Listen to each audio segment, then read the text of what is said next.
Hello guys, டிஎன்பிஎஸ்சியில் Venkatesan எழுதின தற்கால தமிழ்நாட்டு வரலாறு புக்கில் இருந்து ரிப்பீட்டடாக கொஸ்டின் வந்துகிட்டே இருக்குது.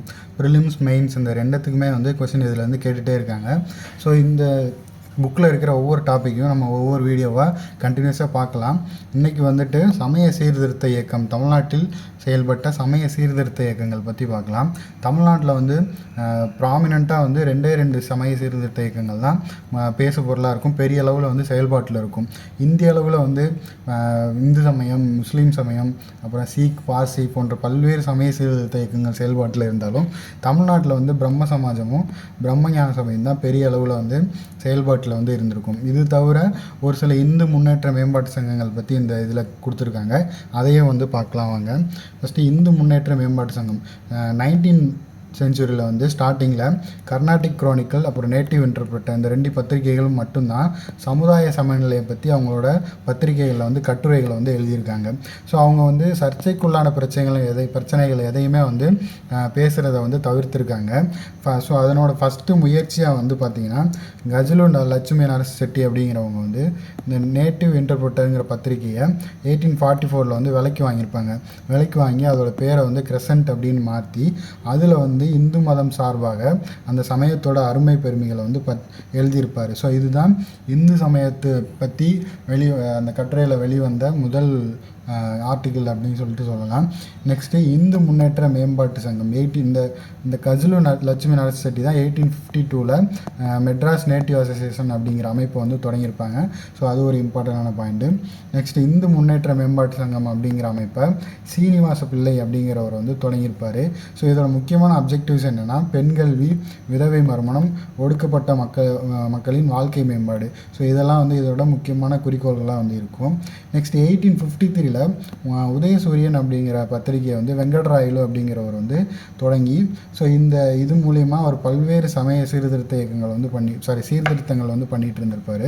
தாழ்த்தப்பட்ட குழந்தைகளுக்காக பள்ளிகளை துவங்கியிருப்பார். நெக்ஸ்ட்டு தேவையுள்ளவருக்கு உதவித்தொகை, நெக்ஸ்ட் விதவை மறுமண சட்டம் நிறைவேற்றுவதற்கு ஒரு வலியுறுத்தல் பண்ணியிருப்பார்.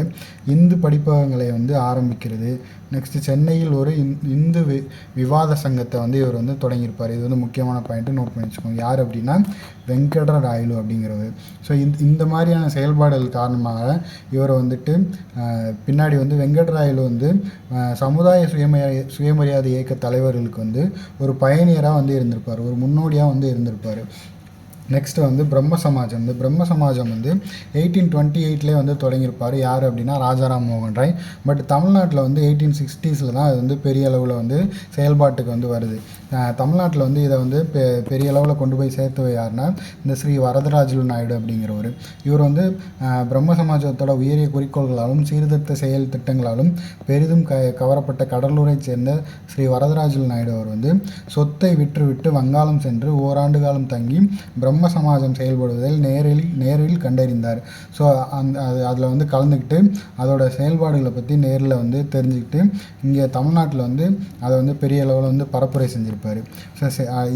இதோட தாக்கத்தினால தான் சென்னை சமாஜம் அப்படிங்கிற அமைப்பு உருவாக்கியிருப்போம். எதோட தாக்கத்தினால தான் இந்த பிரம்ம சமாஜம் அப்படிங்கிற அமைப்போட தாக்கத்தினால. ஸோ 1864 சென்னை பிரபல பிரம்ம சமாஜ பிரமுகர் கேசப் சந்திரசன் பல இடங்களுக்கு பயணம் செய்து சொற்பொழிவாற்றினார். இதன் மூலமாக இந்த சென்னை சமாஜங்கிற அதோட கருத்துக்களை மக்களிடம் பெரிய அளவில் கொண்டு போய் சேர்த்தார். நெக்ஸ்ட்டு உருவ வழிபாட்டை உதறித்தள்ள வேண்டும் என்ற சீர்திருத்த திட்டத்தை பற்றி பிரச்சாரம் செய்தது சென்னை சனாதன இந்துக்களுக்கு பிடிக்கவில்லை. அதாவது பிரம்ம சமாஜத்தோட கொள்கையாக என்ன இருக்கும் அப்படின்னா உருவ வழிபாடு தான் மெயினாக அவங்க ஃபோக்கஸ் பண்ணியிருப்பாங்க. ஸோ இதை அவர் உருவ வழிபாட்டை உதறித்தள்ளணும் அப்படின்னு சொல்லி பிரச்சாரம் செஞ்சுருப்பார். இது சென்னையில் உள்ள அந்த சனாதன இந்துக்களுக்கு பிடிக்கலை. ஸோ அதனால் தமிழ்நாட்டில் பிரம்ம சமாஜம் ஒரு வேரூன்ற முடியாமல் தோற்று போயிடுச்சு அப்படின்னு சொல்லிட்டு சொல்லலாம். ஸோ இது பிரம்ம சமாஜத்தை பற்றின முக்கியமான பாயிண்ட்ஸு. நெக்ஸ்ட்டு வேத சமாஜம் 1864 வேத சமாஜம் அப்படின்ற ஒரு அமைப்பு இங்கே உருவாக்கியிருக்கோம். பிரம்ம சமாஜத்தின் புரட்சிகர கொள்கைகளுக்கு உடன்பாடு இல்லாத சீர்திருத்தவாத இந்துக்கள் சென்னையில் வேத சமாஜம் என்னும் அமைப்பை வந்து தோற்றுவித்தனர். இம்பார்ட்டண்டான பாயிண்ட்டு நோட் பண்ணி வச்சுக்கோங்க. வேத சமாஜம் பிரம்ம சமாஜத்தின் திருத்திய மறுபதிப்பு ஆகும். பிரம்ம சமாஜத்தோட இன்னொரு வடிவிலான அமைப்பு தான் இந்த வேத சமாஜம் அப்படிங்கிற அமைப்பு. ஸோ நெக்ஸ்ட்டு இதோட செயல் திட்டங்கள் அப்படின்னு பார்த்தோன்னா, ஸ்ரீ வரதராஜல் நாயுடுவே வேத சமாஜத்துக்கு பொறுப்பேற்று பிரம்ம சமாஜத்தின் அடிப்படை கோட்பாடுகளையும் திட்டங்களையும் நடைமுறைப்படுத்த முற்பட்டார். ஸோ இவர் தான் வந்து இந்த வேத சமாஜத்துக்கும் தலைவராக வந்து இருக்கார். ஸோ நெக்ஸ்ட்டு செல்வாக்கு இழந்திருந்த பத்திரிகையான தத்துவ போதினி அப்படிங்கிற பத்திரிகை, தமிழ் பத்திரிகை வந்து புதுப்பிக்கப்பட்டது. ஸோ இந்த சமாஜம் ஆரம்பிக்கப்பட்டதுக்கப்புறம் ஒரு சில முக்கியமான செயல்பாடுகள்லாம் வந்து செஞ்சுருப்பாங்க. அதில் ஒன்று தான் இது. நெக்ஸ்ட் இந்தியன் மிரர், இந்திய அளவில் வந்து தேவேந்திரநாத் தாகூர் தான் இதை வந்து தொடங்கியிருப்பார். ஸோ அந்த இந்தியன் மிரர் என்ற புதிய பத்திரிகையை வந்து துவங்கியிருப்பாங்க. நெக்ஸ்ட்டு ஸ்ரீ வரதராஜல் நாயுடு இந்நடவடிக்கையில் பிரதான பங்கேற்றார். இவர் பிரம்ம தீபிகை என்ற மாத இதழை வந்து வெளியிட்டார். இது முக்கியமான பாயிண்ட்டு, நோட் பண்ணி வச்சுக்கோங்க. பிரம்ம தீபிகை அப்படிங்கிற மாத இதழை வெளியிட்டவர் யாருன்னா ஸ்ரீ வரதராஜலு நாயுடு. நாயுடு பிரம்ம தீபிகை, தம்பாச்சாரி விலாசம் ஆகிய 2 நாடகங்களை எழுதி அவற்றின் மூலம் சமுதாய சீர்திருத்த கருத்துக்களை மக்களை சென்றடைவதற்கான வழியை வந்து வகுத்திருப்பார். ஸோ ரொம்ப ரொம்ப முக்கியமான பாயிண்ட்டு. நாயுடு பிரம்ம தீபிகை, தம்பாச்சாரி விலாசம் இந்த மாதிரி நாடகங்களை நடத்தி சீர்திருத்த கருத்துக்களை வந்து மக்களிடையே வந்து கொண்டு போய் சேர்த்திருப்பார். நெக்ஸ்ட்டு புரட்சி பிராமணர், அதாவது துரைசாமி ஐயங்கார் ஸ்ரீ வரதராஜலு நாயுடுவின் வழக்கரமாக செயல்பட்டார். நாயுடுவின் முற்போக்கு கருத்துக்களுக்கு நடவடிக்கைகளும் ஆதரவு அளித்தவர். இவர் புரட்சிவாக்க கிளைக்கு தலைவராக வந்து இருந்திருப்பார். நெக்ஸ்ட்டு சமாஜத்தின் ஒரே தமிழ்நாட்டு பிராமணர் இவர் தான் அப்படின்னு சொல்லிட்டு சொல்கிறாங்க. அதாவது பிரம்ம சமாஜத்தோட ஒரே தமிழ்நாட்டு பிராமணர் வந்து இவர் தான் அப்படின்னு சொல்லிட்டு சொல்கிறாங்க. நெக்ஸ்ட்டு துதி பாடல்கள் இயற்றியவர், தத்துவபோதனின் பதிப்பாசிரியர் யார் அப்படின்னா இந்த துரைசாமி ஐயங்கார். நெக்ஸ்ட்டு ஸ்ரீ வரதராஜல் நாயுடு துரைசாமி ஐயங்காரின் மறைவுக்கு பின்னர் தமிழ்நாட்டில் வேத சமாஜத்துக்கு பெரும் பின்னடைவு வந்து ஏற்பட்டுச்சு. ஸோ இவங்க 2 பேரும் இல்லாததுக்கு பின்னாடி இந்த சமாஜம் வந்து வேத சமாஜம் வந்து ஒரு பின்னடைவை வந்து செஞ்சிருக்கும். அதை தான் வந்து கொடுத்துருக்காங்க. நெக்ஸ்ட்டு முக்கியமானது பிரம்மஞான சபை. இந்த பிரம்மஞான சபை வந்து HS ஆல்காட் மற்றும் பிளாவட்ஸ்கி, மேடம் பிளாவட்ஸ்கி அவங்களாம் வந்து யூஎஸில் வந்து தொடங்கியிருப்பாங்க. ஸோ அவங்களோட இறப்புக்கு பின்னாடி இதோட தலைவராக வந்து அன்னி வந்து தலைமை ஏற்றிருப்பாங்க. ஸோ இதோட தலைமை எங்கே இருக்குன்னா அடையாரில் தான் வந்து இருந்துச்சு. பிரம்மஞான சபை வந்து நியூயார்க் நகரில் வந்து இதை வந்து தொடங்கியிருப்பாங்க. 1878 செப்டம்பர் 17 நியூயார்க்கிலேருந்து புறப்பட்டு 1879 பிப்ரவரி 16ஆம் நாள் பம்பாய் வந்தனர். அதன் பின் அவர்கள் இந்தியாவின் பல இடங்களுக்கும் பிரச்சார பயணம் மேற்கொண்டனர். பிரச்சார பயணத்தின் போது பிளாவட்ஸ்கியும் ஆல்காட்டும் 1881 அக்டோபர் மாதம் தூத்துக்குடிக்கும் திருநெல்வேலிக்கும் வருகை புரிந்தனர். அங்கு அவர்கள் வந்தபோது பிரம்மஞான சபையின் கிளைகள் செயல்பட்டு கொண்டிருப்பதை கண்டனர். ஸோ இப்போ தூத்துக்குடியிலையும் திருநெல்வேலியும் ஆல்ரெடி வந்து பிரம்மஞான சபையோட கிளைகள் வந்து செயல்பாட்டில் இருந்திருக்கு. அதை வந்து இவங்க 2 பேரும் வந்து பார்க்குறாங்க. வந்தவர்களுக்கு இந்து சமய தலைவர்கள் சிறப்பான வரவேற்பு அளித்தனர். நெக்ஸ்ட்டு சென்னையில் சபை, பிளாவட்ஸ்கியும் ஆல்காட்டும் இந்திய பிரச்சார பயணத்தை முடித்து கொண்டு சென்னை வந்தனர். சென்னையில் 1882 டிசம்பர் மாதம் பிரம்மஞான சபையின் ஓரத்தில் நிலத்தை வாங்கி பிரம்மஞான சபையின் சர்வதேச தலைமையகத்தை பம்பாயிலிருந்து சென்னைக்கு வந்து மாற்றிருப்பாங்க. ஸோ பிரம்மஞான சபையோட தலைமை எங்கே இருக்குது அப்படின்னா சென்னையில் அடையாறில் தான் வந்திருக்கு.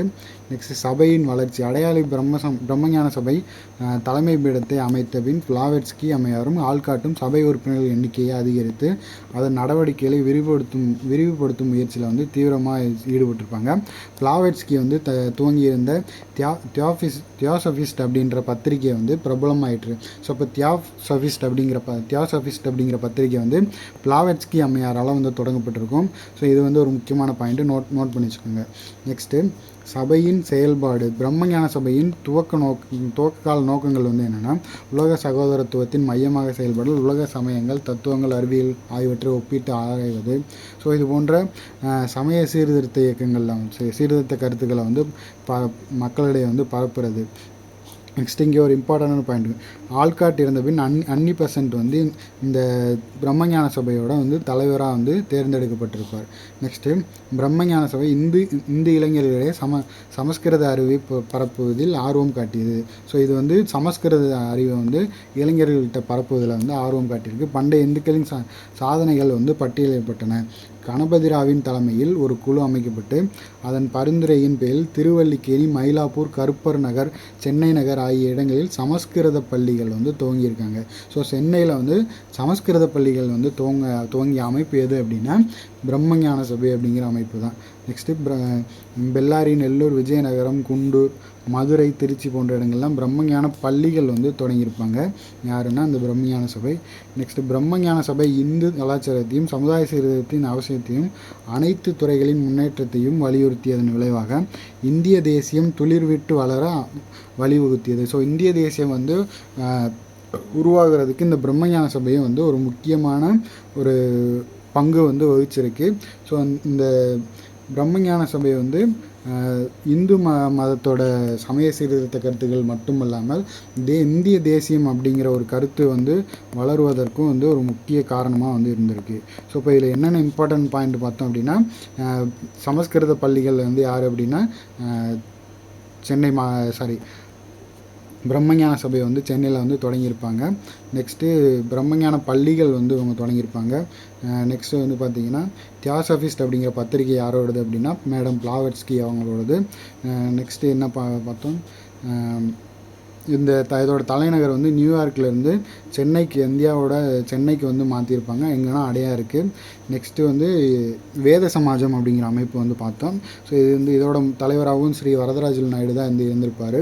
ஸோ தத்துவம் போதினி இந்தியன் மிரர் பத்திரிக்கை வந்து ஸோ இந்த டைமில் வந்து புதுப்பிச்சு அதை வந்து வெளியிட ஸ்டார்ட் பண்ணியிருப்பாங்க. நெக்ஸ்ட்டு வந்து வேறு என்ன பாயிண்ட் பார்த்தோம், பிரம்ம தீபிகை அப்படிங்கிற இதழ் வந்து யாரோடது அப்படின்னா ஸ்ரீ வரதராஜல் நாயுடுவோடது. ரொம்ப ரொம்ப இம்பார்ட்டன்ட், நோட் பண்ணி வச்சுக்கோங்க. ஸோ வேத சமாஜம் வந்து பிரம்ம சமாஜத்தோட இன்னொரு வடிவிலான ஒரு அமைப்பு தான் வேத சமாஜம். நெக்ஸ்ட்டு உருவ வழிபாட்டை வந்து இவர் வந்து இப்போ எதிர்த்திருப்பார் யார் அப்படின்னா கேசப் சந்திரசன். ஸோ இதனால் வந்து சென்னையில் உள்ள சனாதன இந்துக்களுக்கு வந்து பிடிக்காமல் ஸோ சென்னையில் வந்து பிரம்ம சமாஜம் வளர முடியாமல் வந்து போயிருக்கும். ஸோ டிஎன்பிஎஸ்சியில் அடிக்கடி ஒரு கேள்வி கேட்பாங்க, காசி விஸ்வநாத முதலியார் தான் இந்த பிரம்ம சமாஜத்தோட கருத்துக்களை வந்து தமிழ்நாட்டில் வந்து பரப்புனதில் ஒரு முக்கிய பங்காற்றினவர். ஸோ அதுவும் வந்து முக்கியமான பாயிண்ட், நோட் பண்ணி வச்சுக்கோங்க. நெக்ஸ்ட்டு வெங்கட்ராயலு, இவர் வந்து சமய சுயமரியாதை இயக்க தலைவர்களுக்கு ஒரு முன்னோடி, அதாவது பயணியராக வந்து செயல்பட்டிருக்காரு. நெக்ஸ்ட்டு சீனிவாச பிள்ளை, இந்து முன்னேற்ற மேம்பாட்டு சங்கம் 1852, இதுவும் நோட் பண்ணி வச்சுக்கோங்க. கஜலூர் லட்சுமி நரச செட்டி, ஸோ இவங்க வந்து கிரசண்ட்டுங்கிற பத்திரிக்கை, அதாவது நேட்டிவ் இன்டர்பிரட்டுங்கிற பத்திரிக்கையை விலைக்கு வாங்கி கிரசண்ட் அப்படின்னு பேரை மாற்றி அதில் வந்து இந்து சமய கருத்துக்களை வந்து கட்டுரையாக வந்து எழுதி வெளியிட்டிருப்பார். ஸோ இதெல்லாம் தான் நம்ம இந்த வீடியோவில் வந்து பார்த்த முக்கியமான பாயிண்ட்டு. இந்த கர்நாடிக் குரானிக்கல் வந்து 1833 ஸ்டார்ட் பண்ணியிருப்பாங்க. நேட்டிவ் இன்டர்பிரட்டர் வந்து 1840 வந்து ஸ்டார்ட் பண்ணியிருப்பாங்க. ஸோ இதுவும் வந்து முக்கியமான பாயிண்ட்டு, நோட் பண்ணி வச்சுக்கோங்க. ஸோ நெக்ஸ்ட் வீடியோவில் நம்ம காங்கிரஸோட தொடக்க கால செயல்பாடுகளை வந்து பார்க்கலாம். ஸோ ஒவ்வொரு வீடியோலையும் இந்த புக்கில் இருக்கிற ஒவ்வொரு டாப்பிக்காக பார்த்து முடிச்சிடலாம். குரூப் 2A மெயின்ஸுக்கு வந்து இந்த புக்கு ரொம்பவே யூஸ்ஃபுல்லாக இருக்கும். ப்ரிலிம்ஸ்லேயும் இதுலேருந்து கொஸ்டின் ஆல்ரெடி கேட்டிருக்காங்க. இந்த ஆஸ் கொலையில் வந்துட்டு முக்கிய குற்றவாளி யார் அப்படின்னு சொல்லிட்டு ஒரு கொஸ்டின் கேட்டிருப்பாங்க. அந்த கொஸ்டினுமே இந்த புக்கிலேருந்து எடுத்தாங்க. ஸோ நெக்ஸ்ட்டு காங்கிரஸோட தொடக்க கால செயல்பாடுகளை வந்து பார்க்கலாம். நன்றி, வணக்கம்.